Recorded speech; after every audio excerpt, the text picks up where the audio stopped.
किसी दूसरे के विचार को या व्यवहार को अपनी ओर से आकलन करने का प्रयास करते हैं, रियलिटी को जाने बगैर। तो भगवान जो है, भगवान सबके कौन है? भगवत गीता में डिक्लेयर करते हैं वो सुहृदय सर्वभूतानां, मैं सभी जीवों का सुहृद हूँ। तो जो सभी जीवों के सुहृद हैं, क्या स्वयं अपने भक्त के सुहृद नहीं रहेंगे? है ना, अपने भक्त के सुहृद भी रहेंगे। तो बलदेव विद्याभूषण जी कहते हैं कि माधव कह करके अर्जुन भगवान को यह संबोधन करना चाहता है कि आप मुझे इस घोर युद्ध करने में क्यों लगाना चाहते हैं? शब्दों का भी सही जगह पर सही शब्दों का इस्तेमाल करना बहुत आवश्यक है। तो अर्जुन जब भगवान को इस तरह से, अर्जुन अनेक जगह पे भगवान को अनेक प्रकार से संबोधन देता है। तो यहाँ पे माधव कहने का उसका ये अर्थ है कि आप तो ऑल ऑस्पिशियस हो, तो मुझे इन ऑस्पिशियस कार्य में क्यों लगाना चाहते हो? तो अर्जुन ये भी सोचता है कि क्षणिक सुख या राज्य प्राप्ति के लिए अपने शाश्वत जीवन और मुक्ति को दांव पर लगाना नहीं चाहिए। क्यों? क्योंकि अर्जुन सोचता है कि अगर मैं ये थोड़ा सा सुख प्राप्त करने के लिए, एक राज्य मिलने के लिए इतना बड़ा खून खराबा करूंगा जिसके कारण मुझे पाप लगेगा, और उस पाप के कारण मुझे कहाँ जाना पड़ेगा? नरक में जाना पड़ेगा। तो यहाँ तो मैं कुछ दिनों का सुख भोगूंगा, कुछ साल का सुख भोगूंगा, पर अनलिमिटेड वर्षों के लिए क्या रहूंगा? नरक में रहूंगा, है ना। या हो सकता है कि मैं अगर इस जीवन में धर्म के अनुसार जीवन जीऊंगा तो इस जीवन से मुझे मुक्ति भी मिल जाए, पर मैं अगर पाप कर्म करके जीवन जीऊंगा तो क्या हो सकता है? तो अर्जुन जो है एक अच्छा विचारक है, कुछ भी करने से पहले क्या करता है? विचार करता है। और कहा भी है ना, बिना विचारे जो करे सो पाछे पछताए।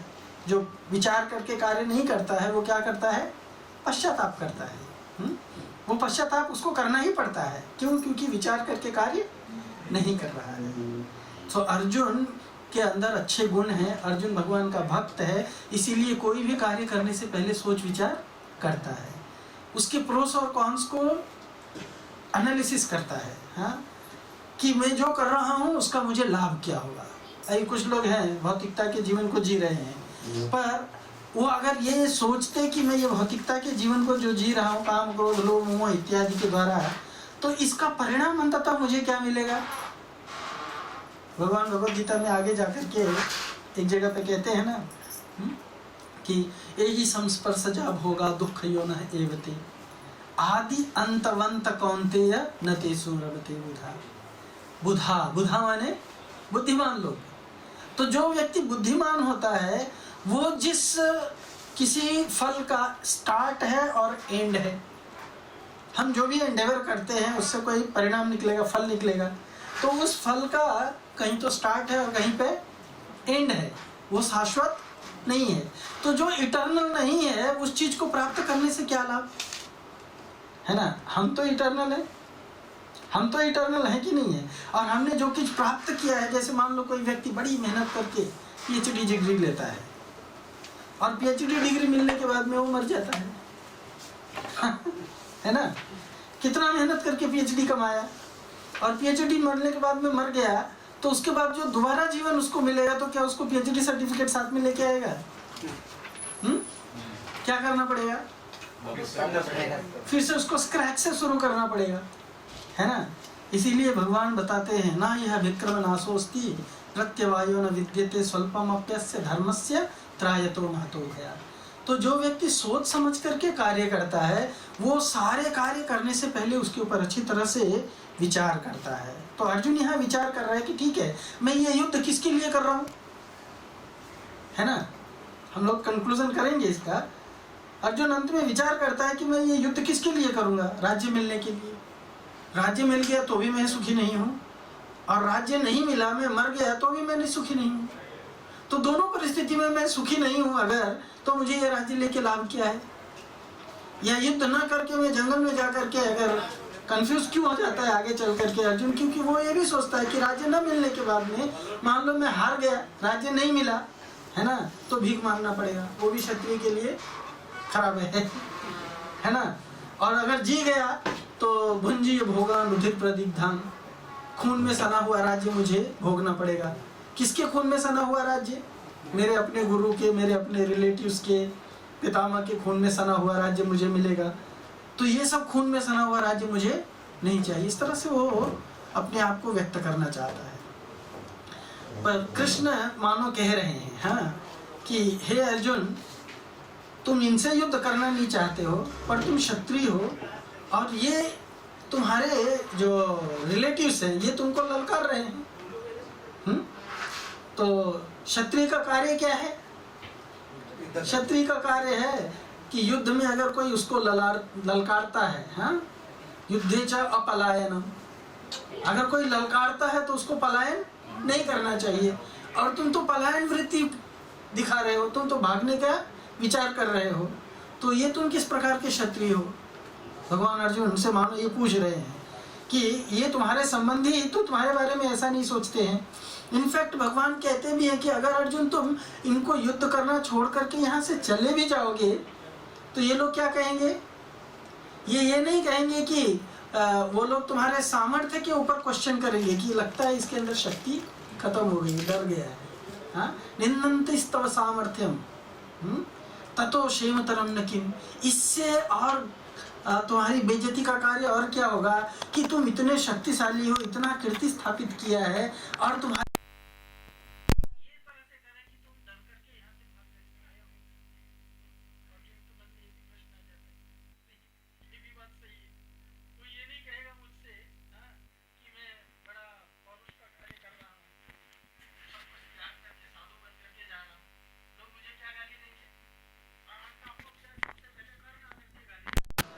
है ना, क्या कहेगा? इसके अंदर पहले से ही शक्ति नहीं था, हम तो जानते ही थे। हाँ और देखो अभी ये प्रमाणित कर रहा है, ये युद्ध छोड़ करके भाग के जा रहा है। तो तुम्हें क्षत्रिय होने के नाते उस युद्ध को स्वीकार करना चाहिए, भगवान कहते हैं। इस पर अर्जुन कहता है कि वे सब लोभ के कारण युद्ध करना चाहते हैं, पर मैं तो लोभी नहीं हूं। न च राज्यम सुखानि च, मुझे राज्य का सुख नहीं चाहिए। न कांची विजयम कृष्ण न च राज्यम सुखानि च। हे कृष्ण, मैं न तो राज्य चाहता हूँ और न ही तो सुख चाहता हूँ। नकांक्षी विजयम, जीत भी नहीं, इनको जीतना भी नहीं चाहता हूँ और इनके द्वारा ये राज्य भी प्राप्त नहीं करना चाहता हूँ। पर ये लोग लोभी हैं, तो हो सकता है अर्जुन मानो, भगवान ने मानो उसको एक तर्क दिया, तो वो कहे कि ठीक है, वो लोग धर्म को नहीं समझते हैं लालच के कारण, पर मैं तो ऐसा व्यक्ति नहीं हूँ कि जो भी मैं भी धर्म और अधर्म को न समझूं लालच के कारण। उनकी बुद्धि का लोभ के कारण विनाश हो गया है, तो इस तथ्य को नहीं देख पा रहे हैं कि उनकी इस वृत्ति से कुल का क्षय होगा और मित्रद्रोह का पाप लगेगा। मैं भी उनका रिलेटिव हूँ। हाँ, वो लोगों को ये नॉलेज नहीं है, इसका अर्थ ये नहीं हुआ कि मुझे भी इसका नॉलेज नहीं है। पर मैं तो ऐसा नहीं कर सकता, मैं अपने कुल के विनाश का कारण नहीं बनना चाहता और आप्तजनों के वध का पाप भी लेना नहीं चाहता। ये अर्जुन का कहना है। तो अर्जुन का कहना सही है गलत है? सही है इसमें गलती भी है। हाँ? अर्जुन ये सोचता है कि युद्ध सुकार्य या धर्म के लिए हो तो युद्ध को, ललकार को स्वीकारने में कोई बुराई नहीं है। देखो अर्जुन के विचार कितने अच्छे हैं। हाँ, वो सोचता है कि अगर युद्ध किसी अच्छे कार्य के लिए, धर्म की स्थापना के लिए करना हो तो करने में कोई बुराई नहीं है। पर अब तक तो वो ये नहीं सोच रहा था ना कि कृष्ण के लिए मैं युद्ध कर रहा हूँ। तब तो वो क्या सोच रहा था, मैं अपना राज्य वापस प्राप्त करने के लिए युद्ध करना चाह रहा हूँ। पर अगर यह केवल स्वार्थ सिद्धि के लिए है तो युद्ध की ललकार को स्वीकार करना मूर्खता है। तो उपरोक्त बातें सोचकर अर्जुन युद्ध से हट जाना चाहता है। वो नहीं चाहता कि वो जो युद्ध करे, ये पाप के डर के कारण। ये सारे कंसिडरेशन अर्जुन अपने मन में लाता है। उसके बाद में चौथा दलील देते हैं। अच्छा, ये तीसरे दलील में किसी को कोई क्वेश्चन तो नहीं है? क्लियर? चौथा दलील अर्जुन देता है कि कुल परंपराओं के विनाश का भय। ये चौथा रीजन है, fear of destruction of family tradition. कुलक्षय प्रणश्यन्ते कुलधर्मा सनातनः, धर्मे नष्टे कुलं कृत्स्नम् अधर्मो विभवत्युत। अधर्मा विभवात् कृष्ण प्रदुष्यन्ते कुलस्त्रिय, स्त्रीषु दुष्टा सुवार्ष्णेय जायते वर्णशङ्करः। शङ्करो नरकायैव कुलघ्नानां कुलस्य च, पतन्ति पितरो येषां लुप्तपिण्डोदकक्रिया।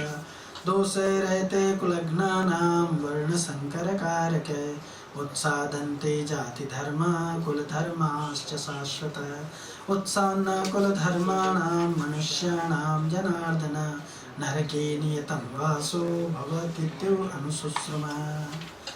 कहता है अर्जुन, कुल का नाश होने पर सनातन कुल परंपरा नष्ट हो जाती है और इस तरह शेष कुल भी अधर्म में प्रवृत्त हो जाता है।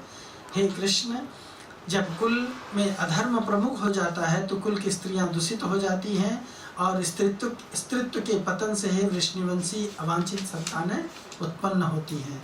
अवांछित संतानों की वृद्धि से निश्चय ही परिवार के लिए तथा पारिवारिक परंपरा को विनष्ट करने वालों के लिए नारकीय जीवन उत्पन्न होता है। ऐसे पतित कुलों के पुरखे गिर जाते हैं क्योंकि उन्हें तर्पण का जल तथा पिंड देने की क्रियाएं समाप्त हो जाती हैं। जो लोग कुल परंपरा को विनष्ट करते हैं और इस तरह अवांछित संतानों को जन्म देते हैं, उनके दुष्कर्मों से समस्त प्रकार की सामुदायिक योजनाएं तथा पारिवारिक कल्याण कार्य विनष्ट हो जाते हैं। और हे प्रजापालक कृष्ण, मैं गुरु परंपरा से सुना है कि जो लोग कुल धर्म का विनाश करते हैं वे सदैव नरक में वास करते हैं। तो कुल की परंपरा का डर है उसको और उसके परिणाम का डर है। तो इसीलिए ये इतने श्लोकों में 39, 40, 41, 42, 43, 44, 45, 46 6, 7, 8 श्लोकों में अर्जुन क्या देता है रीज़न? अर्जुन जो है कुल के विनाश का रीज़न देता है कि वो युद्ध नहीं करना चाहेगा। तो भगवान कृष्ण अर्जुन के इस दलील का उत्तर जो है, खंडन जो है 45 से लेकर के सेकंड चैप्टर के 45 से लेकर 46 में और थर्ड चैप्टर में 24 श्लोक में इसका निराकरण करते हैं। सो मैंने यहाँ पे श्लोक प्रोड्यूस नहीं किया है, हम जाके वहाँ फिर से इसको डिस्कस करेंगे तो विल रिफर इट बैक। सो इस सेक्शन का सारांश ये है, युद्ध जो है निम्नांकित 6 प्रकार के पारिवारिक परंपराओं का विनाश करता है। युद्ध में अगर युद्ध होती है तो पारिवारिक परंपराओं का किस तरह से 6 प्रकार से विनाश होता है, वो 6 रीज़न अर्जुन ने गिनाए हैं उपरोक्त श्लोकों में। पहला रीज़न क्या लाता है वो कि घर के प्रौढ़ वर्ग की मौत, यानी अगर युद्ध होगा तो पूरा संपूर्ण कुल का विनाश हो जाएगा। क्यों? क्योंकि घर में जो लोग प्रौढ़ लोग हैं, जो घर को वास्तव में क्या करते हैं, संरक्षण प्रदान करते हैं, अगर संरक्षण प्रदान करने वाले ही नहीं रहेंगे तो जो अनस्क्रुपुलस लोग हैं, जो अवांछनीय तत्व हैं समाज में, समाज के अवांछित तत्व जो हैं वो क्या करेंगे, समाज में गलत कार्यों को प्रसारित और प्रचारित करेंगे। तो इस तरह से संपूर्ण समाज का विनाश हो सकता है, कुल की परंपराओं का विनाश हो सकता है, परिवार का विनाश हो सकता है। तो इसका कारण मैं नहीं बनना चाहता हूँ। तो अर्जुन इसमें बता रहा है कि सनातन काल से चली आ रही कुल परंपराओं का या कुल धर्म का नाश हो जाएगा। पहला, घर के प्रौढ़ लोग मर जाएंगे। देखो आप श्लोक में जाके देख सकते हो पीछे, कुलक्षय प्रणश्यन्ति कुल धर्म सनातन, कुल का क्षय हो जाएगा। कुल का क्षय कब होगा? प्रौढ़ लोग के मरने से। तो प्रणश्यन्ति कुल धर्म, कुल धर्म का विनाश होगा जो सनातन काल से चला आ रहा है। धर्मे नष्टे कुलम कृष्ण अधर्म अभिभवते, और जब धर्म का नाश होगा तो अधर्म फैलेगा, अधर्म पनपेगा। तो अधर्म से क्या होगा? अधर्म जब घर में पनपेगा तो प्रदर्शनती कुल स्त्री, सबसे बड़ा अटैक किसके ऊपर होगा? स्त्रीत्व के ऊपर। स्त्रीत्व जो है समाज के लिए बहुत महत्वपूर्ण विषय है और उसको कंट्रोल करना एक बहुत ही महत्वपूर्ण, उसको मतलब चेस्ट रखना, स्त्रीत्व को चेस्ट रखना समाज को चेस्ट रखने के जैसा है। अगर स्त्रीत्व प्रदूषित हो गया तो पूरा समाज जो है प्रदूषित हो सकता है। क्यों? क्योंकि स्त्री ही भावी समाज को जन्म देती है ना। और स्त्री चूंकि अपने बच्चे की प्रथम गुरु होती है, इसीलिए सबसे पहली शिक्षा जो उस बच्चे को मिलती है वो कहाँ से मिलती है? उसकी माँ से मिलती है। जब तक वो दूसरे से मिलने जुलने बातचीत करने के लायक नहीं होता है तब तक सारा चीज़ उसको कहाँ से मिलता है? माँ से प्राप्त होता है। माँ की जो मेंटालिटी है, माँ का जो दूध है वो उसका फूड है, बोलते हैं ना, जैसे जैसा खाए अन्न वैसा होए मन। तो अगर प्रदूषित है, उसका फूड प्रदूषित है तो वो फूड प्रदूषित होगा, उसका कॉन्शियसनेस प्रदूषित है। अभी माँ की जैसी चेतना होगी उससे दूध भी वैसे ही निकलेगा। अगर उसकी चेतना दूषित है तो उसका दूध भी दूषित होगा। तो बच्चा का माइंड बचपन से ही दूषित हो जाएगा।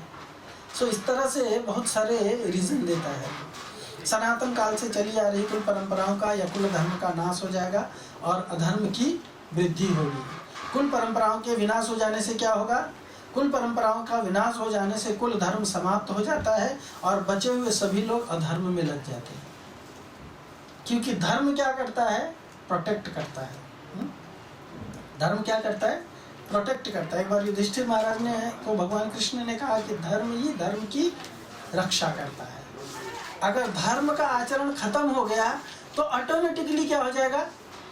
अधर्म पनप जाएगा। समझ में आया ना? ऑटोमेटिकली कौन पनप जाएगा? धर्म पनप जाएगा, अधर्म पनप जाएगा। इसीलिए अधर्म को उखाड़ फेंकने के लिए क्या करना पड़ेगा? धर्म को तो बोना पड़ेगा और उसको प्रोटेक्ट भी करना पड़ेगा, धर्म को पालना पड़ेगा। अभी मान लो आप गेहूं का खेती लगाते हो, हम लोगों ने डिस्कस किया था, रिमेंबर? गेहूं का खेती अगर हम लगाते हैं तो खेती के साथ और क्या क्या उगता है? बहुत सारा घास फूस उगता है ना? अगर घास फूस को बढ़ने देंगे तो क्या होगा? गेहूं ठीक से नहीं आएगा, है ना? या गेहूं नष्ट भी हो जाएगा, क्योंकि घास फूस ज़्यादा तेजी से बढ़ता है ना? ज़्यादा तेजी से बढ़ता है, वो उसको पूरा लपेट लेगा। कभी कभी आप लोगों ने देखा होगा एक प्लांट होता है जिसको बोलते हैं पैरासाइट, है ना? वो पीला कलर का, सिर्फ उसको एक ये होता है, डंडी जैसा होता है, बस पतला धागे के जैसा डंडी होता है। कभी कभी किसी पेड़ के ऊपर पूरी तरह से छा जाता है। जो लोग जंगल में रहे हैं तो लोग ज़्यादा देखे होंगे। हाँ, उसको शायद अमरवेल कहते हैं। हाँ, उसको पैरासाइट बोलते हैं एक तरह से। तो ये पैरासाइट जो है, हमने देखा है, ये पेड़ के ऊपर अगर चढ़ जाती है तो पूरा पेड़ को कवर कर लेती है और पेड़ अंततः खत्म हो जाता है, उसका पूरा चूस लेती है। तो उसी तरह से अगर अधर्म बढ़ गया तो क्या करेगा? अधर्म पूरी तरह से सब चीज को विनष्ट कर देगा। कुल परंपराओं का विनाश हो जाने से कुल धर्म समाप्त हो जाएगा। अगर जैसे वो क्या बोलते हैं, उसका कौन सी वेल बताया आपने? अमरवेल। अमरवेल अगर वो पेड़ का पूरा रस जो है, उसका पौष्टिक जो रस है, उसके ब्रांचेस को, फल को, फूल को मिल रहा है, उसको अगर ये खींच के पी जाता है, उसका क्या हालत होगा? वो डेफिनेटली मरने वाला है। तो धर्म का रस अगर अधर्म खींच लेता है, अधर्म पनपने लगता है, तो धर्म जो है ऑटोमेटिक नष्ट हो जाता है। इसीलिए धर्म को प्रोटेक्ट करने के लिए क्या करना पड़ता है? अधर्म को उखाड़ फेंकना पड़ता है। और भगवान भी क्या कहते हैं? मैं धर्म की संस्थापना करने के लिए आया हूँ, और दूसरा क्या कार्य करूँगा? धर्म संस्थापना अर्थाय, उसके पहले क्या है? हाँ, विनाशाय च नहीं, दुष्कृताम तो विनाश है। अधर्म को उखाड़ने के लिए आया हूँ, बोल रहे हैं ना? उखाड़ना कहते हैं भगवान, है ना? कि अधर्म को मैं उखाड़ करके फेंकूंगा। तो अधर्म को क्या करना पड़ता है? उखाड़ना पड़ता है। और जो धर्म है उसको प्रोटेक्ट करना पड़ता है। तो प्रोटेक्ट करने के लिए, अभी खेती करने के लिए कोई किसान होना चाहिए, है ना? तभी तो उसकी खेती लहलहाएगी।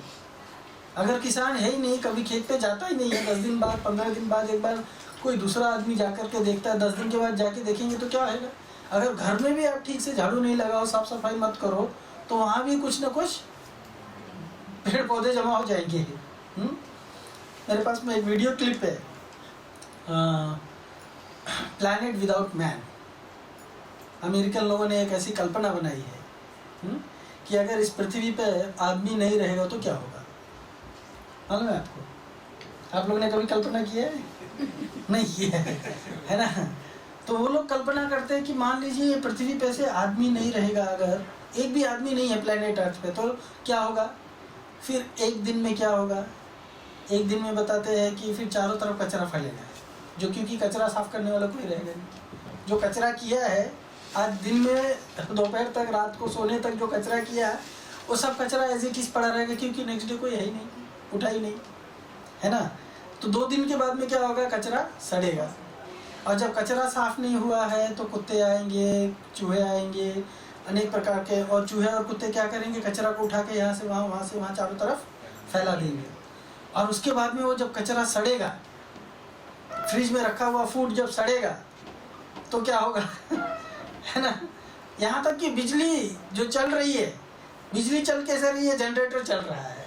जनरेटर को चलाता कौन है? आदमी चलाता है ना? तो आदमी जब बिजली का जनरेटर चलाने नहीं जाएगा तो जनरेटर अपने आप से कुछ दिन तक चलेगा, अपने आप बंद हो जाएगा। उसको जनरेटर को डीजल फीड करना पड़ता है ना, ऑयल फीड करना पड़ता है, वो अपने आप बंद हो जाएगा। तो बिजली बंद हो जाएगी, बिजली बंद हो जाएगी तो कोल्ड स्टोरेज में पड़ा हुआ चीज़ें सड़ जाएंगे, और उसके बाद में फंगस आएगा, फिर दीवारों में धीरे धीरे ऐसे बहुत सारी कल्पना किया है। और कह रहा है कि जस्ट 1 साल के अंदर चारों तरफ जंगल जंगल आ जाएगा, चारों तरफ जंगल जंगल आ जाएगा। यहाँ तक कि ये जो हम बाहर इतना बड़ा ब्रिज देखते, ये देखते, रोड देखते, रोड क्रैक होकर के उसमें से पेड़ आने लगेंगे। तो रोड पे रोज गाड़ियाँ ना चले तो क्या होता है, रोड क्रैक हो जाता है, उसके बीच में से कोई पेड़ बाहर निकल आता है।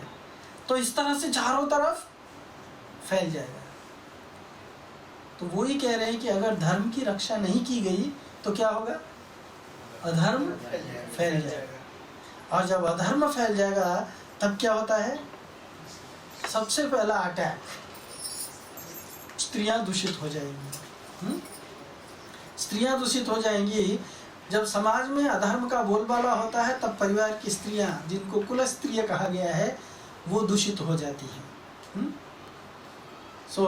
स्त्रियां 2 प्रकार की होती हैं, एक तो कुल स्त्री, दूसरी उल्टा स्त्री। ऐसे तो बहुत है, समझ में है ना। एक जगह डिस्कशन में बताया गया है नारद ऋषि के और नारायण की। नारद ऋषि विवाह नहीं करना चाहते थे, तो नारायण, भगवान नारायण, जब नर नारायण ऋषि है ना, उनके स्टूडेंट थे नारद जी।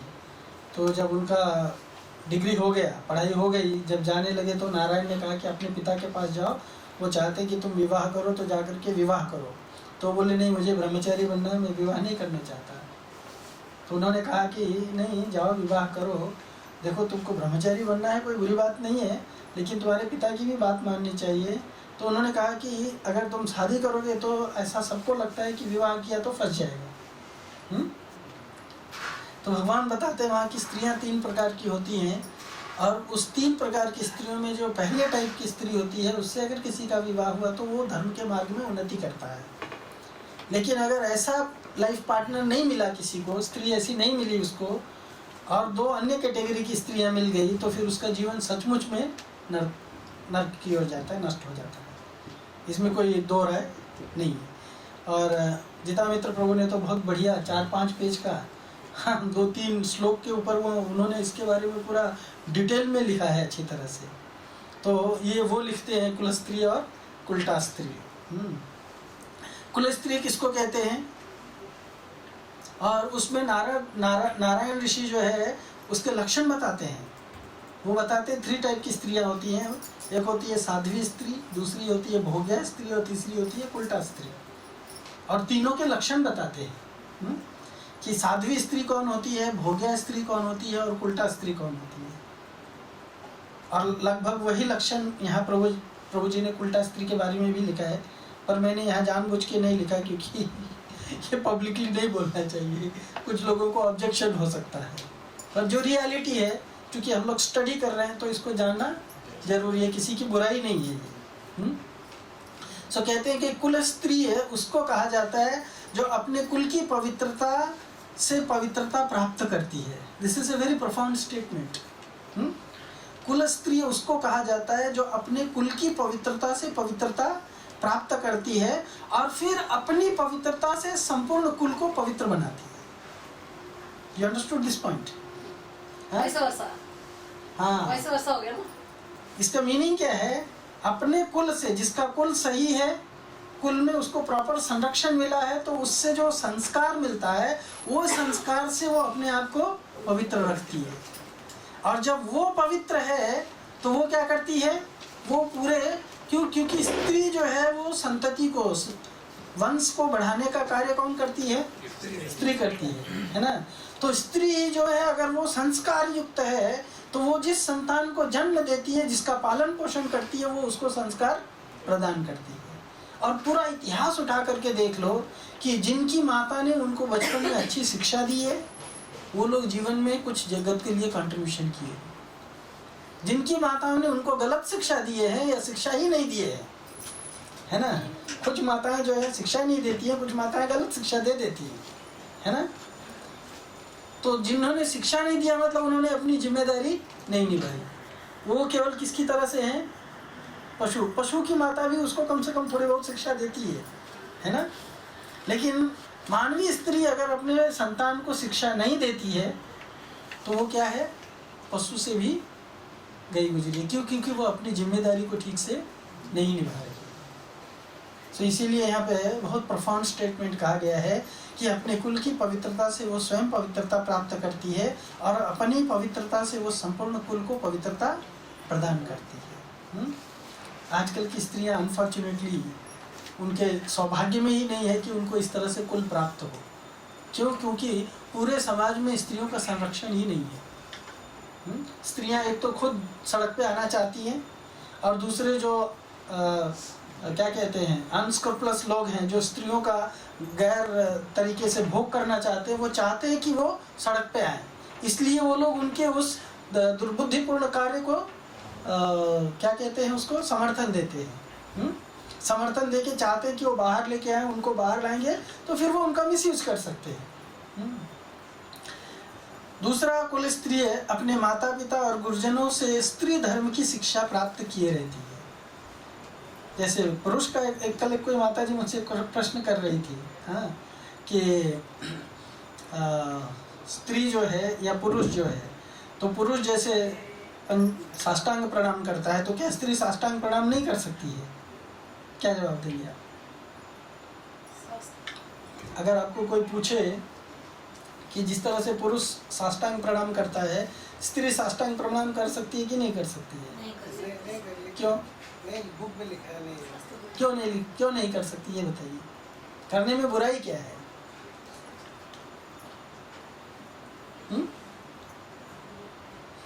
बुराई क्या है?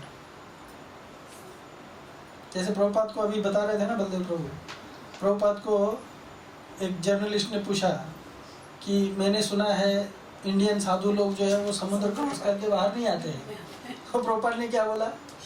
कहाँ से पढ़ा तुमने, बताओ कहाँ से सुना तुमने? हु इज द सोर्स, है ना। उसी तरह से क्या सोर्स है कि उसमें बुराई क्या है?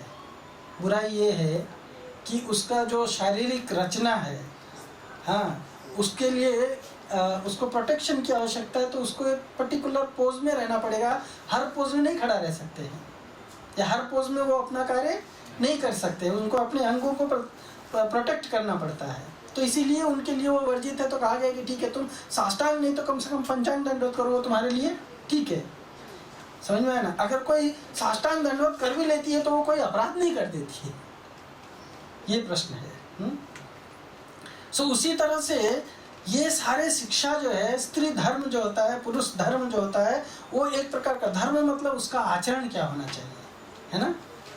तो उसका आचरण जो है, स्त्री का धर्म क्या है, उसके अनुसार उसको जीवन में उसकी शिक्षा मिलनी चाहिए, जिससे कि वो अपने स्त्रीत्व धर्म के अनुसार अपने जीवन का आचरण करके अपने लाइफ को परफेक्ट बनाए। सो उसको ये शिक्षा कहाँ से मिलती है? उसके माता पिता से। उसके माता पिता उसको प्रोटेक्शन प्रदान करते हैं। सेकेंड चीज जो है, स्त्री जो है वो वीकर सेक्स है। वो अपना बचाव करने में खुद समर्थ नहीं है, चाहे कितना भी अपने आप को पहलवान समझे, है ना, लेकिन वो अपना बचाव करने में अपने आप को समर्थ नहीं है। क्यों? क्योंकि प्रकृति ने उसको कुछ इस तरह से बनाया है जिससे कि वो अपना खुद का प्रोटेक्शन नहीं कर सकती है। तो उसको प्रोटेक्शन चाहिए, और ये चीज उसको खुद को भी समझना चाहिए कि उसको प्रोटेक्शन चाहिए। आप जानते हैं मुजफ्फरनगर में जो दंगा हुआ था उसका रूट कॉज क्या है? क्या है? हाँ, लड़की को क्यों छेड़ रहे थे? लड़की स्कूल जा रही थी, उसके स्कूल के बच्चे ही उसको छेड़छाड़ कर रहे थे। उसका भाई लेके जा रहा था उसको पहुंचाने के लिए, तो उसके भाई को बस स्टॉप पे मार दिया, है ना। और इस तरह से दोनों गुट में झगड़ा शुरू हो गया और फिर इतना बड़ा दंगा खड़ा हो गया। झगड़ा क्या था? प्रोटेक्शन। किसका प्रोटेक्शन?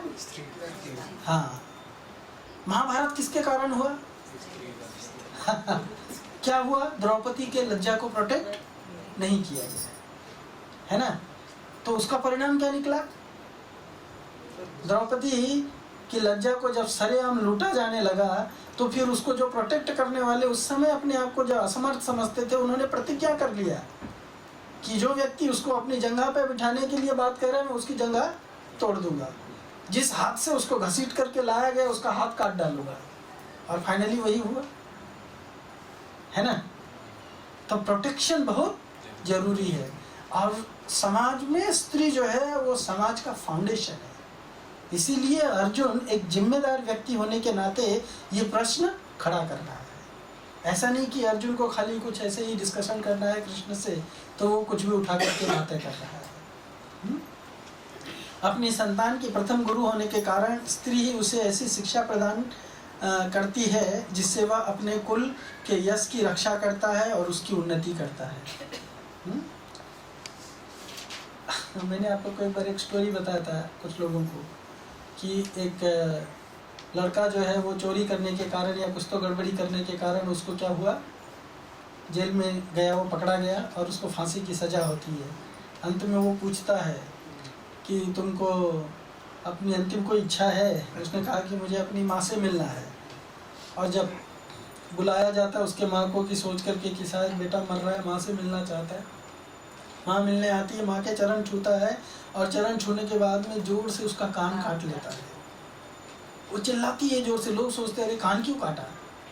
तो वो कहता है कि अगर ये मेरा कान बचपन में काटती थी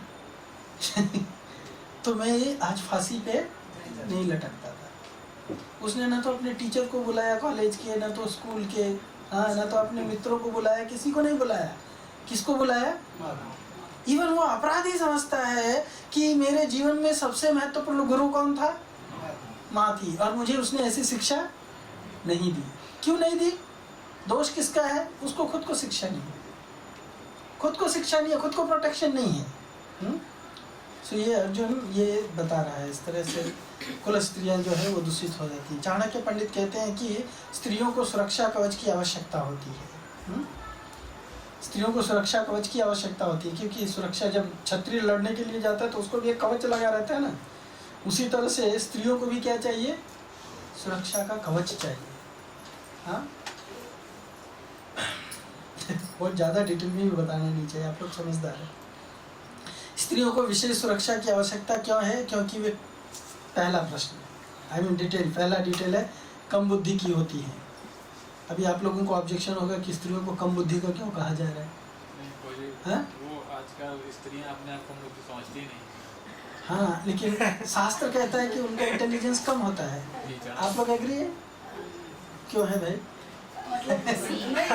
शास्त्रों में बहुत सारी चीजों के प्रमाण है और तुलना में मैंने किसी डिवोटी को पूछा कि मेरे को आज ये पढ़ाना है, हाँ, तो मैं इसके बारे में क्या कहूँ? अगर कोई मेरे को प्रश्न कर दिया कि आप लोगों को कम बुद्धि का क्यों बोल रहे हो भाई, तो मैं क्या आर्ग्यूमेंट दूंगा? तो बोला प्रभु जी ये आर्ग्यूमेंट ही मत उठाओ है ना, बचो इससे, है ना। लेकिन चूंकि हम लोग अभी भक्ति शास्त्री के लिए पढ़ा रहे हैं तो इसलिए बताना पड़ेगा। पर मैं आपसे प्रश्न पूछता हूँ, आप बताइए जो उस वर्ग को रिप्रेजेंट करते हैं कि वो कम बुद्धि की क्यों मानी जाती है? यस, मतलब पुरुषों की तुलना में कम बुद्धि की मानी जाती है। क्यों? क्योंकि कोई बात मतलब अपने तक नहीं रखती है, बता देती है दूसरे को, ऐसा। हाँ, और ये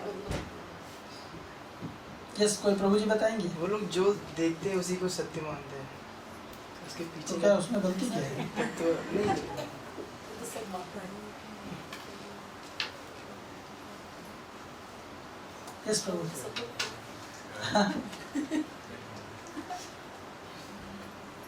जी। भगवत गीता में बताया गया कम बुद्धि किसको कहा जाता है?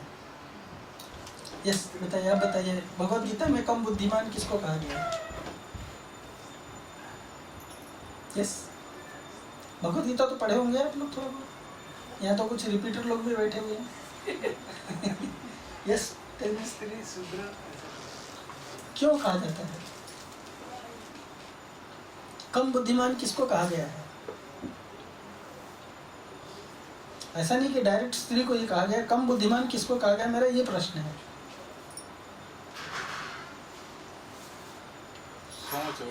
तो किसी के बारे में विचार ही नहीं करता। अंतवंत फलम तेषाम तद्भवति अल्पमेधशाम, है ना। अंतवंत फल, ऐसे चीजों का, ऐसे कर्म जिसका फल क्या होता है, अंतवंत। अंतवंत माने अंत को प्राप्त होने वाला है, इट्स पेरिशेबल। हाँ, तो जो व्यक्ति अंतवंत चीज के पीछे रहता है उसको क्या कहा जाता है, तद भवति अल्पमेधशाम। उसको क्या कहा जाता है, कम बुद्धि वाला। तो कामास्तस्त हृतज्ञान प्रपद्यन्ते अन्य देव, ये डेमीगॉड का वर्शिपर में डिस्कस किया जाता है ना, कि डेमीगॉड वर्शिपर जो है उसको, जो डेमीगॉड वर्शिप कौन करता है, जिसको तुरंत फल चाहिए, लेकिन वो फल क्या होता है, पेरिशेबल होता है, तुरंत खत्म होने वाला रहता है ना। तो जो भी व्यक्ति कम फल के लिए, यानी पॉइंट ये उठता है कि चाहे वो स्त्री के शरीर में हो चाहे पुरुष के शरीर में हो, जो भी व्यक्ति इंद्रिय तृप्ति के लिए फल की कामना करता है वो कौन कहलाता है, अल्पबुद्धि कहलाता है ना। और कंपेयर किया जाए स्त्रियों को और पुरुषों को, तो स्त्रियों की जो इंद्रिय तृप्ति की कामना है वो पुरुषों की अपेक्षा अधिक होती है, जानते हैं। चाणक्य पंडित ने लिखा है ना। ये तो ये एक कोट है, दूसरा है एक है, चाणक्य पंडित बताता है बहुत सारे चीज़ों के बारे में कि खाने के मामले में स्त्रियां जो हैं वो पुरुषों से ज़्यादा खाती हैं। गलत है बात, मैं नहीं कह रहा हूँ, ये हाँ शास्त्र कह रहा है। हाँ, उस तरह से और भी बहुत सारी चीज़ें हैं, और उसमें उसने कंपैरिजन किया है कि इनका 1 है तो इनका 10 है, ऐसा कंपैरिजन किया गया है, 1 to 10 के स्केल पे कंपेयर किया गया। हाँ, ऐसे बहुत सारे, मेरे को मत पूछो कौन कौन से एक्टिविटी, आप लोग खुद ढूंढ लेना। हाँ, तो ऐसे बहुत सारे एक्टिविटीज़ हैं, तो उससे, और ये सारे मेटेरियलिस्टिक एक्टिविटीज़ हैं। सो उसको कंपेयर करके बताया जाता है कि स्त्रियों को बुद्धि कम होता है। ये नहीं कि कोई तो स्त्रियाँ कहेंगे अरे हमारे देश की कोई तो स्त्री प्राइम मिनिस्टर है, कुछ लोग कहेंगे कि हमारा लक्ष्मी जी जो है वो फाइनेंस मिनिस्टर है, सरस्वती जी जो है वो कौन है, शिक्षा मंत्री है, और रक्षा मंत्री कौन है, है ना। और घर में होम मिनिस्टर कौन होता है ना? है कि नहीं है। प्रेसिडेंट कैसा होता है, वो सिर्फ अंगूठा बहादुर होता है घर का, क्यों? तो वो पॉइंट नहीं है। पॉइंट क्या है, पॉइंट ये है जो व्यक्ति भौतिकता के पीछे पड़ा रहता है उसको अल्पमेधशाम कहा जाता है। पर अगर कोई स्त्री के शरीर में रह करके भौतिकता से उन्नति करके ऊपर जाना चाहता है तो उसको अल्पमेधशाम नहीं कहा जाता है। दूसरा है, जैसे माता जी खुद बता रही थी, स्त्रियां विश्वास करने के योग्य नहीं होती हैं। क्यों? क्योंकि उनको कोई बात पचती नहीं है ना। यहाँ तक कि युधिष्ठिर महाराज ने अपनी मदर कुंती को शाप दिया था, इसके कारण ऐसा होता है, जानते हैं। कर्ण जो है वो कुंती का बेटा है, लेकिन अंत तक पांडवों को बताया नहीं था, और मरने के बाद में जब तर्पण देने के लिए गए तो कुंती ने कहा कि बेटा कर्ण को भी तर्पण दे दो, तुम्हारा बड़ा भाई था। तब वो कहती है कि तुमने इतनी बड़ी बात हमसे अब तक क्यों छुपा करके रखा। माँ है, उसको रहा नहीं गया, वो देखी कि सबको तर्पण दे रहा है लेकिन कर्ण को तर्पण नहीं दे रहा है, तो कर्ण शायद नर्क भोगेगा, इसलिए बोली कि नहीं उसको भी तर्पण दे दे। तब उसको युधिष्ठिर महाराज को बहुत अच्छा नहीं लगा। उन्होंने कहा कि इतनी बड़ी बात तो हमने हमारे अपने भाई को ही मार डाला, तुमने ये बात अगर हमसे छुपाई नहीं होती तो ये कार्य नहीं होता। कृष्ण जानते थे, भीष्म जानते थे, लेकिन किसी ने नहीं बताया। क्यों? क्योंकि कुंती ने नहीं बताया। तब उन्होंने कहा कि स्त्रियों को उनके मन में कोई भी बात पचेगी नहीं।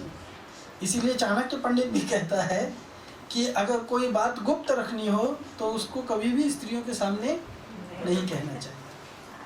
समझ में आया ना? क्यों? क्योंकि वो विश्वास करने के योग्य नहीं है। गलती उनकी नहीं है, उनका स्वभाव ही नेचर ने ऐसे दिया है। और दूसरा, पतनशील होती है। पतनशील मतलब स्त्रियों को कोई थोड़ा सा चढ़ा दिया है, क्या हो जाता है, तुरंत फिर जाती है। हाँ, तुरंत उस व्यक्ति की बात जो है आसानी से मान लेती है, हाँ ये ठीक कह रहा है, इसीलिए उनका जल्दी पतन हो जाता है। इतना देख रहे हैं, रोज न्यूज़पेपर में आ रहा है, उसके बाद भी कंडीशंस वही है, कुछ बदलाव नहीं है। तो क्या एक ही हाथ से ताली बजती है? हाँ, कहीं तो कहीं गलती है ना, क्यों गए करीब उस व्यक्ति के, है ना? जिसने तुम्हारा मिसयूज किया उसके करीब गए क्यों? क्या तुमको नहीं पता था कि इसके साथ में आग और फायर, घी और फायर जो है एक साथ रहेगा तो गड़बड़ होगा? मालूम है, फिर क्यों गए? इसका मतलब कहीं ना कहीं दोष हमारा भी है। तो चूंकि वो उनका स्वभाव ही है, वो पतनशील होती है, इसीलिए उनको विशेष सुरक्षा की आवश्यकता होती है। पर दुर्भाग्य हमारा आजकल का ऐसा है कि वो सोचते ही नहीं है कि उनको आवश्यकता है इस चीज़ की, और इसी के कारण ये समाज में इतना सारा पतन हो रहा है। इसी के कारण आज न्यूज़पेपर में अगर आप बोल दो कि स्त्रियों को सुरक्षा की जरूरत है, 1000 लोग आपका गला काटने के लिए तैयार हो जाएंगे, है ना? कोई बोलना भी नहीं, हिम्मत भी नहीं कर पाता है बोलने के लिए। ए तुम रिकॉर्ड मत करना ये सब। पिता पुत्र की देखरेख में होती है, माता पिता या तो फिर उसका पति या उसके बच्चों की देखरेख में होती है। और उसकी सुरक्षा कैसे की जाती है? स्त्री को धार्मिक कार्यों में व्यस्त रखा जाता है। जैसे बच्चा जो होता है ना, उसको अगर परेशान करने से बचाना है कि बच्चा परेशान ना करे हमको, तो उसको किसी कार्य में लगा देना चाहिए। उसी तरह स्त्रियों को भी, इसीलिए देखो पहले क्या हुआ करता था, घर में हमेशा कुछ न कुछ क्या बोलते हैं, पूजा अर्चना होता ही रहता था। तो उसके लिए सबसे ज़्यादा तैयारी कौन करती है? स्त्री लोग ही करती हैं, है ना? घर में चौका करना, फिर 2 तोरण बनाना, ये सब करना, सब कार्य मैक्सिमम कौन करता है? कुकिंग से लेकर के सब वो लोग ही करती हैं। क्यों? क्योंकि उससे उनको एक प्रकार का एंगेजमेंट रहता है, व्यस्तता रहती है। यदि उनकी सुरक्षा न की जाए तो निश्चित रूप है खाली दिमाग शैतान का घर। तो चाहे वो कोई भी हो, शैतानी करेगा। व्यभिचार में लिप्त होकर के वर्ण शंकर की उत्पत्ति का कारण बनेगी। वर्ण शंकर यानी अवांछित संतान। नारी अगर प्रोटेक्टेड नहीं है, उसका पतन हो जाता है, तो नारी के पतन से अवांछित संतान की उत्पत्ति होगी और वर्ण शंकर का प्रभाव बढ़ेगा। वर्ण संकरता जब बढ़ेगी तो उसका प्रभाव क्या क्या होगा? अकाल और युद्ध का जोखिम रहेगा, नारी की जीवन इंतजार करता है और संपूर्ण वंश का विनाशक होता है। यानी जो पितृ जा चुके हैं उनको भी पिंडदान नहीं मिलने से उनका क्या होता है? पतन हो जाता है। तो कलयुग में है तो ये तो बड़ा मुश्किल है आजकल लोगों को सुधार पाना। अगर 1-2 लोग हैं तो सुधार सकता है कोई, हाँ, सुधारने का कोई माध्यम हो सरकारी, या जो कोई शक्तिशाली एजेंसी है जो उसको एनफोर्स करने के लिए लागू है, तो लोगों को सुधारा जा सकता है। अब लोग जो हैं इतना रैम्पेंट हो चुके हैं, इतना आपे से बाहर हो चुके हैं कि किसी को कंट्रोल करना बड़ा मुश्किल है। एक बार मैं पढ़ रहा था, गांधी जी एक उदाहरण दे रहे थे कि अगर पूरे शरीर में गंदगी लगी है तो साफ करने के लिए क्या करना पड़ेगा?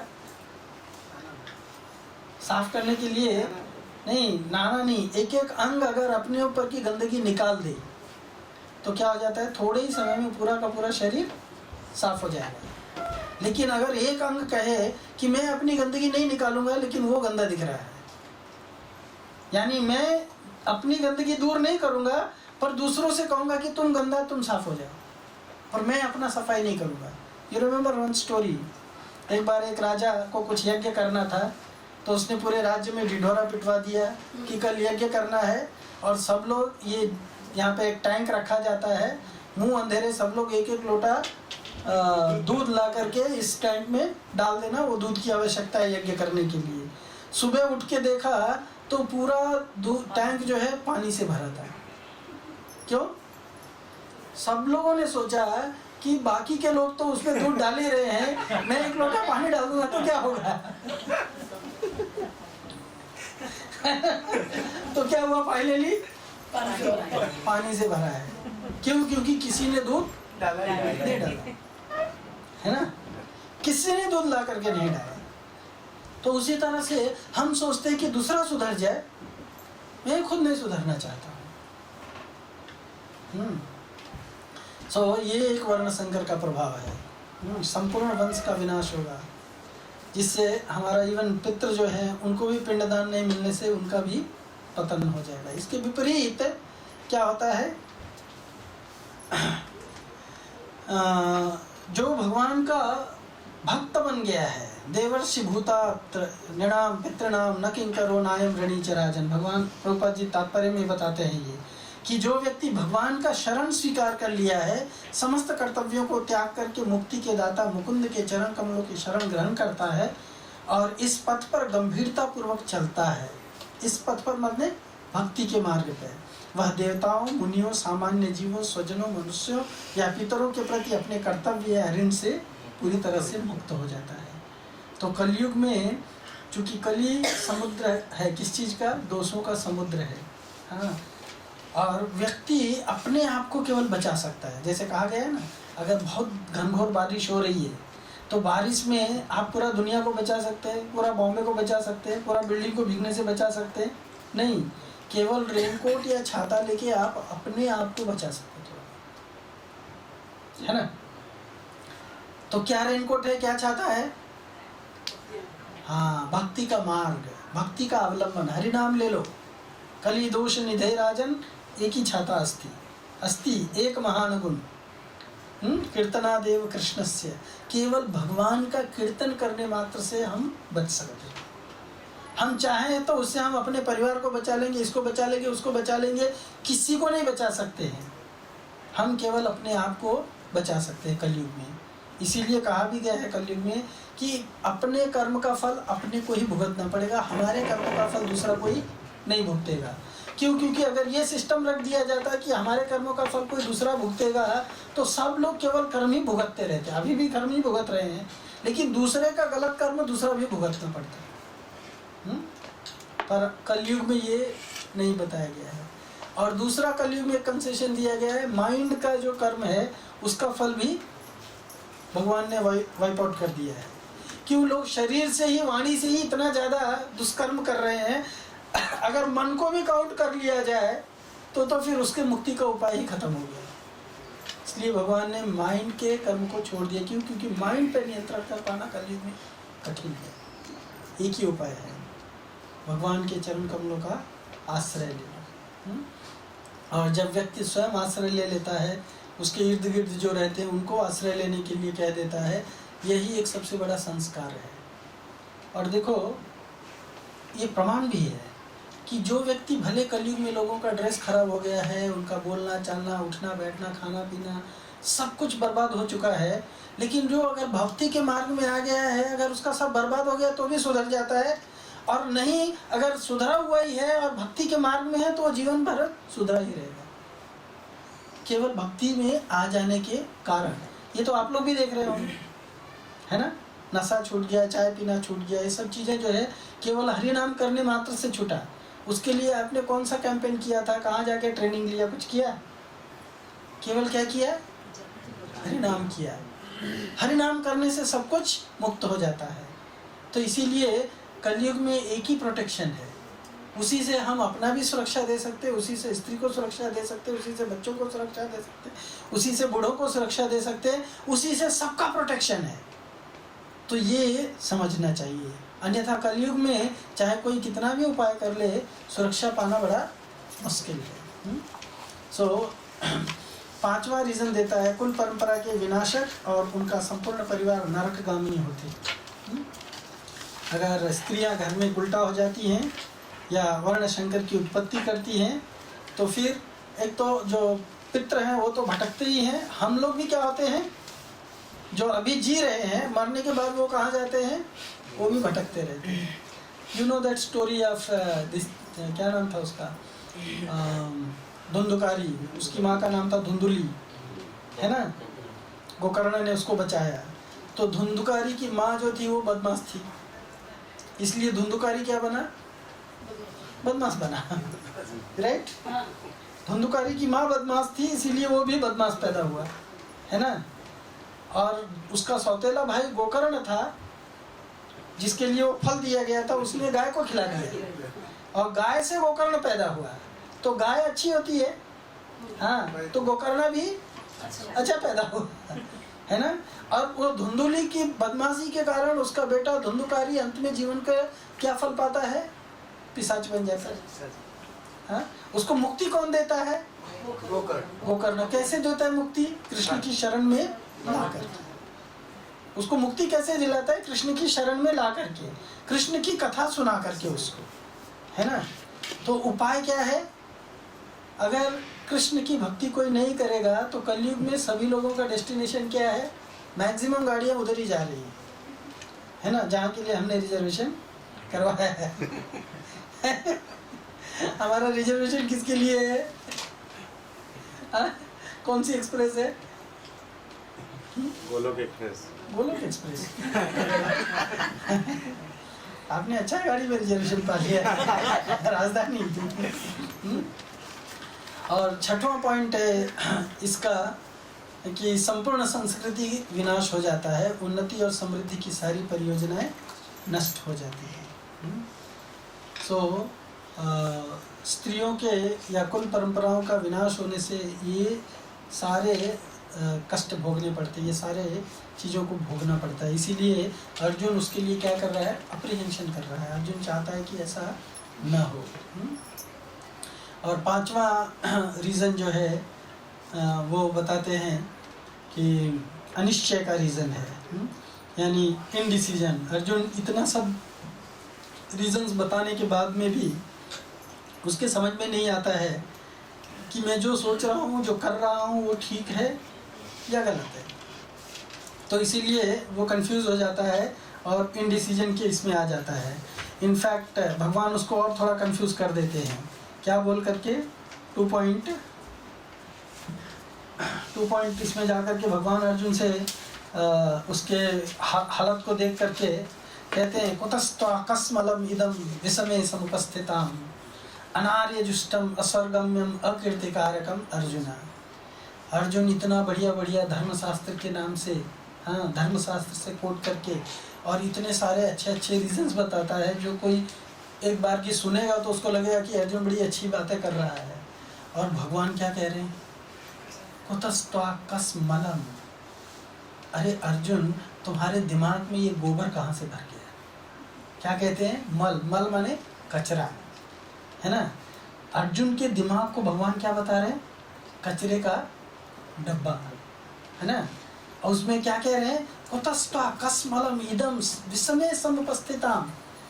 अर्जुन, जो तुम सोच रहे हो, जो तुम करना चाहते हो, अनार्यजुष्टम अस्वर्गम्यम अकीर्तिकारकम, मतलब इससे तुम्हारी कीर्ति नष्ट होगी, तुमको इससे हायर डेस्टिनेशन नहीं मिलने वाला है। हाँ, अनार्यजुष्टम ये एक सुसंस्कृत व्यक्ति के लक्षण नहीं है जो तुम करना चाह रहे हो। तो अर्जुन अपने मन में सोचने लगता है कि माय गॉड, मैंने इतने बढ़िया बढ़िया रीजंस दिए, इतना कुछ कारण बताया, और भगवान क्या कह रहे हैं? तो डेफिनेटली कोई आदमी बहुत अच्छा से अगर दलील पेश करे और सामने वाला उसको जो कहे कि क्या बकवास कर रहे हैं, क्या कचरा बोल रहे हो तुम, उसको डिप्रेशन आएगा कि नहीं आएगा? बताइए। आएगा कि नहीं? आ जाएगा ना डिप्रेशन। और वो भी डिप्रेशन देने वाले कौन बोल रहे हैं? अर्जुन सोच रहा था कि मैं भगवान के सामने इतने बढ़िया सब शास्त्र की बात कह रहा हूँ। शास्त्र माने भगवान की वाणी है, मतलब ये कहीं भगवान ने ही कहे हैं, उनकी ही बात मैं रिपीट कर रहा हूँ। और भगवान क्या कह रहे हैं? कचरा है। कुतस्त्वाकस्मलम इदम विषमे समुपस्थिताम अनार्यजुष्टम अस्वर्गम्यम अकीर्तिकारकम अर्जुन।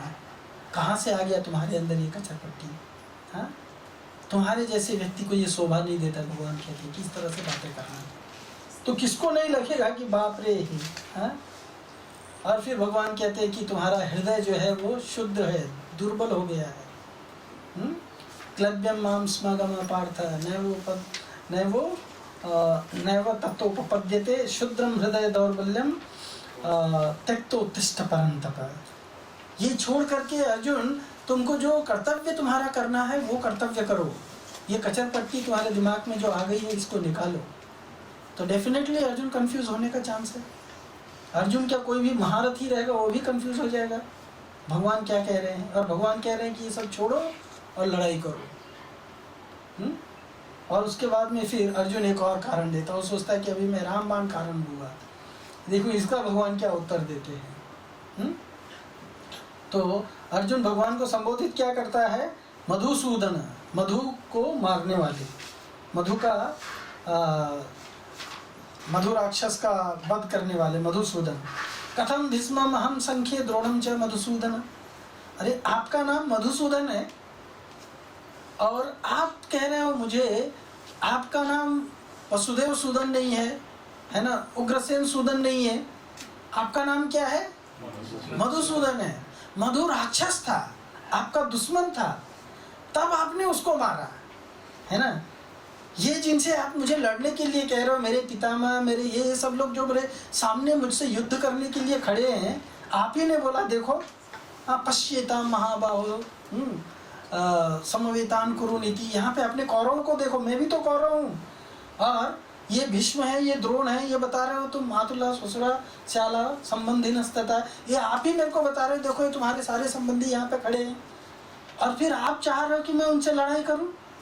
मैं जो मेरे पूजा के लोग हैं, हाँ, ईशु भी प्रेत्योत्स्यामी पूजा रहा और ईशुदन, जो लोग मेरे लिए पूजा करने के योग्य हैं, जिनकी मुझे पूजा करनी चाहिए, पुष्प उनके चरण कमलों में डाल करके, उनके ऊपर आप कह रहे हो कि मैं बाणों से प्रहार करूं।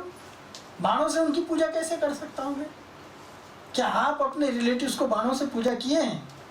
नंदसूदन आपका नाम है ना।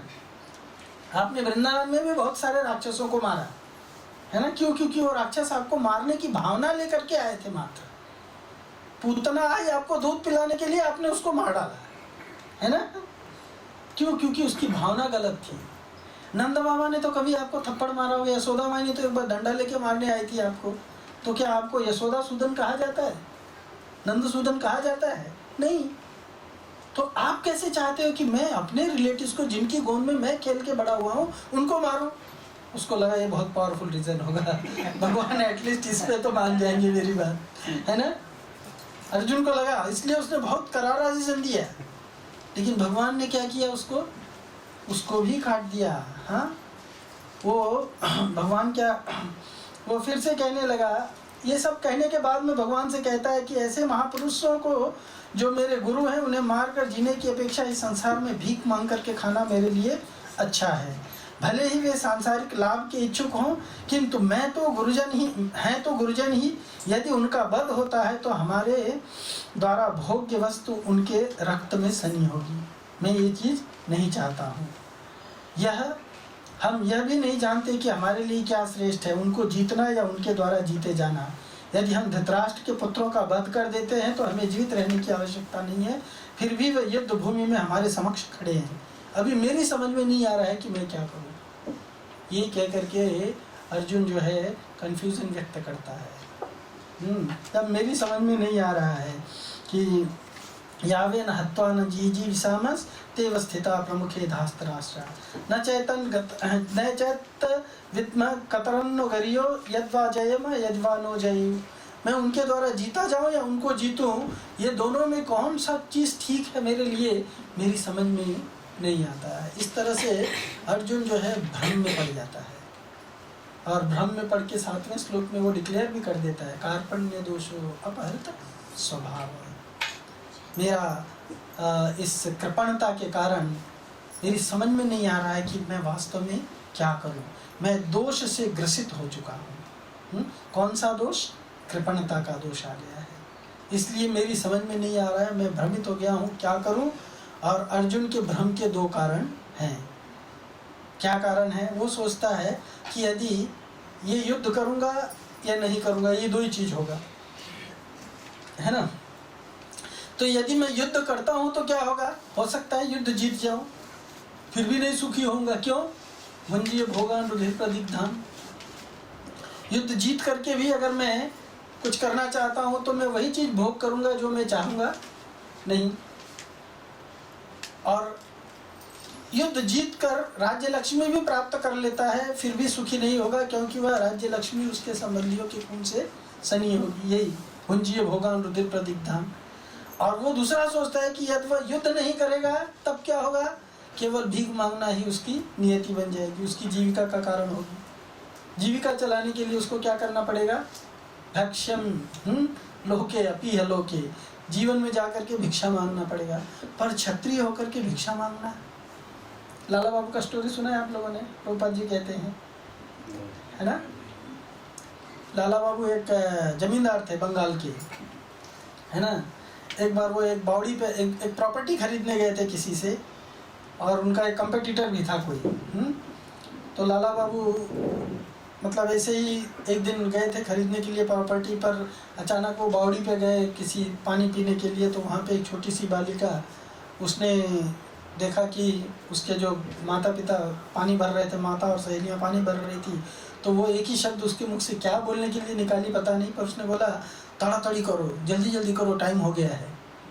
तो उनको मन में ये जैसे ये शब्द सुना, तड़ातड़ी करो, हाँ जल्दी करो, टाइम हो गया है, तो उनको लगा कि अरे इसने मेरे को शिक्षा दे दिया, मेरा ये मनुष्य जीवन जो है ये भी ख़त्म होने का टाइम आ गया, जल्दीबाजी करना पड़ेगा, मुझे ये जगत छोड़ करके जाने का टाइम आ गया है, तब तक मैं कब तक ये दुनियादारी में फंसा रहूँगा। तो वो डील छोड़ करके वो वहाँ से ही वृंदावन चले गए। वृंदावन में जा कर के एक बाबा जी के यहाँ रहने लगे, और बाबा जी के यहाँ रहते रहते वो लाला बाबू ने मंदिर भी बनाया, पता है ना, देखा ना आपने, गोविंद जी के मंदिर के आगे है, गोकुल क्या नाम उनका, वृंदावन चंद्र जी का मंदिर वो लाला बाबू ने बनवाया है। तो लाला बाबू जब वहाँ जाके वृंदावन में भीख मांग रहे थे, भीख मांग करके जीवन जी रहे थे। तो एक दिन किसी ने बोला अरे क्या यहाँ सड़क पे रह करके भीख मांगते। एक दूसरा भिखारी ने बोला अरे वहाँ जाओ, वहाँ एक बड़ा सेठ आया हुआ है, वो सबको बड़ा बड़ा चीज़ें उपहार दे रहा है, कंबल दे रहा है, रोटी दे रहा है, ये दे रहा है, वो दे रहा है। तो ये सोचे कि यार चलो हम भी जाते उसके पास में, क्योंकि भिखारी लोगों का तो ये रहता है ना। तो गए भीख मांगते मांगते वहाँ पे, तो देखा कि जो भीख दे रहा था वो वही था जो उनका कंपटीटर था, बंगाल का, वो भी जमींदार था। तो वो सोचने लगा अरे मैं इसके जैसा जमींदार, आज मैं भले यहाँ वृंदावन में आकर के भक्ति करने के लिए मैं भीख मांग रहा हूँ, लेकिन इसके पास भीख मांगने जाऊँ मैं नहीं जाऊँगा इसके पास भीख मांगने के लिए, है ना, समझ में आया ना। तो वो एक भाव रहता है ना। तो अर्जुन भी सोच रहा था कि मैं भीख मांग के जी लूँगा, लेकिन भगवान ने कहा कि तुम्हारा क्षत्रिय का स्वभाव है, तुम कैसे भीख मांगेगा। अर्जुन भी मन में सोचने के लिए मजबूर है कि हाँ कैसे भीख मांगूंगा मैं, भीख मांगने जाऊँगा भी तो क्या मैं मांग पाऊँगा भीख मांगना बड़ा मुश्किल होगा मेरे लिए जीवन जीने के लिए। तो बोलते हैं भीख मांग कर ही उसकी जीविका होगी, लेकिन क्षत्रिय के लिए ये ग्लानियुक्त है और ये बहुत कठिन कार्य है, किसी के सामने हाथ फैलाना। कहा भी गया है ना, हाँ, रहीम दास एक दोहा में लिखता है, रहीम नवे नर मर चुके जो कछु मांग न जाए, उनते पहले वे मुँह जिन मुख लिखसत ना है। समझ में आया? कहते हैं कि जो लोग भीख मांगने के लिए जाते वो तो पहले ही अपना आत्महत्या कर चुके हैं। समझ में आया ना? हाँ, वो लोग पहले ही अपनी आत्महत्या कर चुके हैं, मतलब अपना सब कुछ खो चुके हैं, कुछ नहीं बचा है उनके पास में। क्यों? तभी भीख मांगने के लिए गए हैं। और जो देने के लिए ना कर देता वो उससे भी ज़्यादा मरा हुआ है। हमारे पास भी बहुत सारे लोग आते हैं तो बोलते माफ़ करो समझ में आया ना? तो जो भिक्षा के लिए कोई हाथ फैलाया है उसको नहीं दिया, वो उससे भी गलिच्छ है। तो भीख मांगना और भीख न देना, ये दोनों ही बड़ा दुर्भाग्यपूर्ण कार्य है। सो अर्जुन को इससे भी संतुष्टि नहीं है, इसीलिए अर्जुन कंफ्यूज हो गया कि लड़ूं कि नहीं लड़ूं। लड़ने में भी संतुष्ट नहीं हूँ, नहीं लड़ने में भी संतुष्ट नहीं हूँ। ये न्यायोचित उद्धा करके खड़ा हो गया है, तो मुझे लड़ना ही है, और मैं लड़ना नहीं चाहता हूँ क्योंकि इसके परिणाम मुझे अच्छा नहीं लगेगा। और अगर मैं लड़ता हूँ तो भी मुझे अच्छा नहीं लगेगा, नहीं लड़ता हूँ तो भी अच्छा नहीं लगेगा। तो सारांश क्या है? अंततः अर्जुन ने निश्चय कर लिया कि वह युद्ध नहीं करेगा। यद्यपि 7वें श्लोक में उसने भगवान के सामने कन्फेस किया, शिष्यस्ते हम साधिमाम त्वाम प्रपन्नम, मैं आपका शिष्य हूँ, आपके पास में मैं आकर के समर्पण हो गया हूँ, आप मुझे बताइए कि मेरे लिए सबसे अच्छा क्या होगा। और ये कहने के बाद में देखो अर्जुन के मन की दुविधा देखो, अर्जुन का मन इस समय कितना भ्रमित है, इस स्टेटमेंट से पता लगाया जा सकता है। अगले श्लोक में 8वें श्लोक में क्या कहता है? नहीं प्रपश्यामि पमाप्नु उद्यात् यच्छोकमच्छोषणम् इंद्रियाणाम अवाप्य भूमौ सपत्न मृद्धम राज्यम सुराणाम अपि च आधिपत्यम।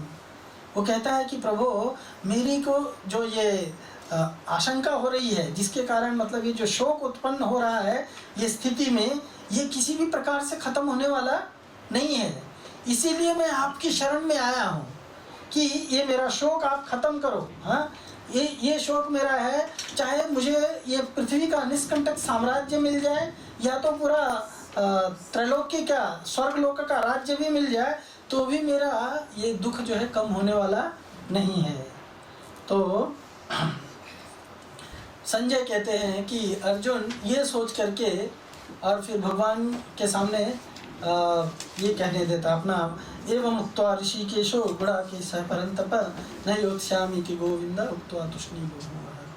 अर्जुन एक जगह पे कहता है कि मैं आपको समर्पित हूँ, मेरे लिए जो अच्छा है वो बताइए। और इस श्लोक में संजय बता रहे हैं कि अर्जुन भगवान से इस तरह से कह करके और फाइनली कह देता है न योत्स्यामि कि गोविंद, हे गोविंद अब मैं लड़ाई नहीं लड़ूंगा। ये कह करके गांडीव धनुष साइड में रख देता है। अर्जुन ने प्रतिज्ञा की थी कि मुझसे कोई अगर गांडीव धनुष रखने के लिए कह दिया तो मैं उसका गला काट दूंगा। और आज वो गांडीव धनुष भ्रम में आकर के स्वयं रख दिया नीचे। जानते हैं आप, एक बार युधिष्ठिर महाराज युद्ध में कर्ण के द्वारा पराजित कर दिए गए। अर्जुन जो है भगवान कृष्ण के साथ रथ पे लड़ते लड़ते एक छोर से दूसरे छोर पे चला गया, दूर चला गया। कर्ण को पता चला कि इस समय अर्जुन यहाँ पे नहीं है और यही समय है कि युधिष्ठिर महाराज को बंदी बना लिया जाए। तो युधिष्ठिर महाराज को बंदी बनाने के लिए उसने युधिष्ठिर के ऊपर आक्रमण कर दिया। युधिष्ठिर ऑफकोर्स कर्ण से लड़ने के लिए इतना शक्तिशाली नहीं थे। तो युधिष्ठिर महाराज जो है कर्ण के प्रहार को झेल नहीं सके और वो घायल हो गए। कर्ण अभी उनको कैप्चर करे उसके पहले ही युधिष्ठिर महाराज को, उनका सारथी है, उनको शिविर में लेके चला जाता है, कैंप में लेके चला जाता है। तो वो कर्ण से बचा करके उनको कैंप में तो लेके चला जाता है, फिर भी युधिष्ठिर महाराज के मन में बड़ा ग्लानि होता रहता है। अर्जुन को खबर मिलती है कि युधिष्ठिर महाराज कर्ण के द्वारा इस तरह से परास्त हो चुके हैं, तो वो मतलब कर्ण ने युधिष्ठिर महाराज के ऊपर आक्रमण कर दिया है। तो वो जानते हैं कि कर्ण को झेलना युधिष्ठिर के काम की बात नहीं है, उनके बस की बात नहीं है। वो तुरंत भाग करके आते हैं मोर्चे पे और वहाँ आकर के पता चलता है कि युधिष्ठिर महाराज का सारथी उनको कैंप में लेके चला गया है, वो बहुत घायल हो गए। तो वो कर्ण को छोड़ करके युधिष्ठिर महाराज को मिलने के लिए जाते हैं। युधिष्ठिर महाराज को जैसे मिलने के लिए उनके शिविर में प्रवेश करते हैं, युधिष्ठिर महाराज इनको देखते हैं, ये जाकर के उनको भ्राताश्री बोल करके उनके चरण वंदना करते हैं। कृष्ण और अर्जुन दोनों जाते हैं। तो युधिष्ठिर कहते हैं कि वाह अर्जुन वाह, मैं जानता था कि तुम ये करके जरूर आओगे। बताओ मुझे तुमने कर्ण को कैसे परास्त किया। तो बोले महाराज अभी तक तो मैं गया ही नहीं कर्ण के पास, उससे तो लड़ाई ही नहीं हुई। मुझे पता चला कि आप यहाँ शिविर में आ गए हैं, आपकी हालत ठीक नहीं है, तो आपको देखने में ही यहाँ आ गया। अर्जुन ने जब ऐसे कहा युधिष्ठिर से, तो युधिष्ठिर कहने लगे अर्जुन तुम कायर हो। तुम्हारी माँ ने, कुंती ने तुमको जन्म दे करके बड़ा अपराध किया है। हाँ, तुम कुंती के कोख के बच्चे नहीं लगते हो। तुमने कुंती की कोख जो है उसको बदनाम कर दिया है। कर्ण को बिना मारे तुम यहाँ आ गए। तुम्हारे हाथ में गांडीव धनुष तुम्हें शोभा नहीं देता है, ये गांडीव धनुष तुम कृष्ण को दे दो, कृष्ण जाएंगे कर्ण को मार के आएंगे। तो अर्जुन तो पहले बड़ा मिन्नत करके बड़े भाई साहब को देखने के लिए आया है और उनका हालचाल पूछने के लिए बेचारा इतना व्यग्र है, कृष्ण को लेके आया, चलो मुझे उनको देखना है, बिना उनको देखे मुझे चैन नहीं आएगा। और जब अर्जुन ये सुनता है तब अर्जुन तलवार निकाल लेता है। क्यों? भगवान कहते हैं कि अरे अर्जुन क्या हो गया, अभी अचानक तुम्हारा ये परिवर्तन क्यों हो गया? अभी तो तुम अपने भाई साहब को देखने के लिए आए थे, अभी अपने भाई को तलवार से मारने के लिए तलवार क्यों निकाल रहे हो? ये तलवार किसके लिए निकाल रहे हो? उन्होंने कहा कि मैं युधिष्ठिर महाराज की हत्या करूंगा। सुना होगा आप लोग ने पहले। हाँ, मैं युधिष्ठिर महाराज की हत्या करूंगा। उन्होंने कहा कि युधिष्ठिर महाराज की हत्या क्यों करोगे? उन्होंने कहा कि उन्होंने मुझे गांडीव धनुष छोड़ने के लिए कहा है और मैंने प्रतिज्ञा की है कि जो मुझे गांडीव धनुष रख देने के लिए कहेगा मैं उसकी हत्या कर दूंगा। और आज अर्जुन खुद गांडीव धनुष रख दिया। कितना भ्रमित है, कितना भ्रमित है बताओ, है ना? इसीलिए इंडिसीजन है। अर्जुन को समझ में नहीं आ रहा है कि उसको क्या करना चाहिए। तो अंततः अर्जुन ने निश्चय कर लिया कि वह युद्ध नहीं करेगा और अपना धनुष तथा बाण एक ओर रख दिया और शोक संतप्त चित्त से आसन के ऊपर बैठ गया। मैं नहीं लड़ूंगा, हरि बोल। अर्जुन ने डिसीजन दे दिया अपना। फिर अर्जुन के द्वारा दिए गए दलीलों से ये साबित होता है कि वह वास्तव में एक साधु वृत्ति का व्यक्ति है और इसलिए पर्याप्त कारण होने पर भी युद्ध जैसे कर्म में लिप्त होना नहीं चाहता है। यह सब उन सद्गुणों से परिलक्षित होता है जो उसके व्यक्तित्व में उपस्थित थे। अर्जुन के व्यक्तित्व में जो सद्गुण थे उससे ये पता चलता है कि अर्जुन जो है सचमुच गलत मारकाट करना नहीं चाहता है। ये कुछ बताए गए हैं, दया है, संतुष्टि है, क्षमा है, परोपकार है, हिंसा है, भगवान का परम भक्त है, जिम्मेदार है, स्वार्थ है, अमानित्व, शांति, अहिंसा, आर्जवम, ये सारे गुण उसके अंदर हैं। तो अर्जुन यद्यपि एक निष्ठावान व्यक्ति है, एक बहुत ही स्ट्रांग व्यक्ति है, लेकिन ऐसे सिचुएशन में आ गया है जिसके कारण वो भ्रमित हो गया है। और ऐसे सिचुएशन हर एक व्यक्ति के जीवन में आते हैं। तो भगवत गीता पढ़ने वाले जो स्टूडेंट होते हैं उनको समझना चाहिए कि हमें अपने कर्तव्य निर्वाह करने के लिए क्या करना चाहिए, इस तरह से भ्रमित नहीं होना चाहिए। उसके बदले क्या करना चाहिए, बुद्धि को स्ट्रांग रख करके और भगवान की शरण स्वीकार करके, और क्या करना चाहिए, साधु वृत्ति होना जरूरी है, लेकिन साधु वृत्ति का मतलब ये नहीं होता। इसीलिए इसमें कहा गया है कि अर्जुन के अंदर वो जो दया है, करुणा है, हाँ, वो बहुत अच्छी चीज़ है, दया होना या करुणा होना। हम लोगों ने लास्ट टाइम में डिस्कस किया था। लेकिन वो करुणा या दया जो है कायरता में नहीं बदलनी चाहिए। हाँ, लेकिन जब व्यक्ति भ्रमित हो जाता है, उसको अपने जीवन का लक्ष्य, अपने दिशा निर्देश नहीं प्राप्त होता है, तो फिर उसको क्या करना है क्या नहीं करना है उसकी समझ में नहीं आता है। और ऐसे समय में सबसे बड़ा अच्छा डिसीजन क्या होता है जो अर्जुन ने यहाँ लिया।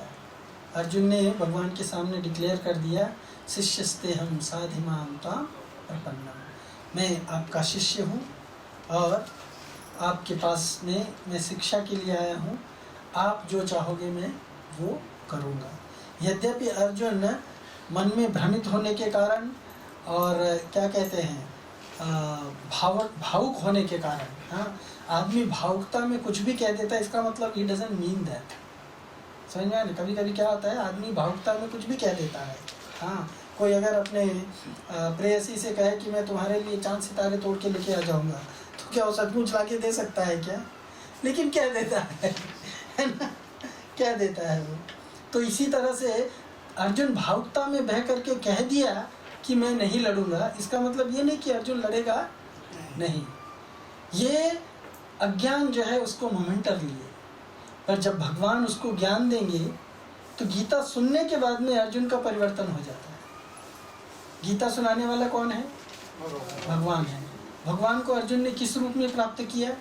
गुरु के रूप में प्राप्त किया। यद्यपि वो उसके सखा थे, उसके सब कुछ थे, बचपन के साथी हैं, दोनों साथ में उठते बैठते खेलते खाते सब कुछ करते हैं, लेकिन प्रभुपाद कहते हैं कि अर्जुन और कृष्ण के बीच की जो यह वार्तालाप है, इट्स नॉट वार्तालाप बिटवीन टू फ्रेंड्स। ये दो मित्रों के बीच की बात नहीं है, ये किसके बीच की बात है? गुरु और शिष्य के बीच की बात है। मित्रों में मजाक हो सकता है, पर गुरु और शिष्य में सीरियसनेस होता है। गुरु और शिष्य में क्या होता है? सीरियस मैटर होता है। तो जब हम सीरियस मैटर करते हैं, बातचीत करते हैं, तो उसको उसी रूप में स्वीकार करना चाहिए। और जब अर्जुन ने भगवान से सुना, सुनने के बाद में अर्जुन के मन में परिवर्तन हो गया, और फिर अर्जुन ने क्या कहा? अर्जुन ने कहा, करिष्ये वचनम तव, आप जो चाहेंगे वो मैं करूँगा। तो ये है फर्स्ट चैप्टर। आप लोगों को तो बहुत शॉर्ट में सुनाया था, लेकिन इसमें 3 लेक्चर लग गए हैं। और ये वो जो नारी के पतन का कंपोजिशन में आया था, हमको जो आया था। हाँ, okay, thank you so much. किसी का कोई भ्रम, प्रमाद, विप्रलिप्सा, करना पाठों कुछ रह गया है तो दूर करने के लिए प्रयास किया जाए। हरे Krishna, thank you so much.